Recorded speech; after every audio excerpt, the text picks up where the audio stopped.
ஒரு வெண்ணிலவை மணக்கும் மன்மதன் நான் என் தேனிலவே ஒரு நிலவுடன் தான் அவள் யாரும் இல்லை இதோ இதோ இவள் தான் புன்னகை பேரரசே தேன் குளத்து பூவுக்குள் குளிப்பேரா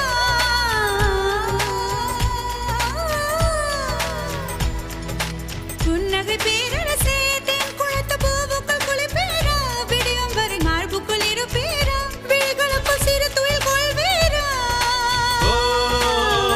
பெண்களிடம் சொல்வது குறைவு செய்வது அதிகம் செயல் புயல் நானடி बाजी बाजी बाजी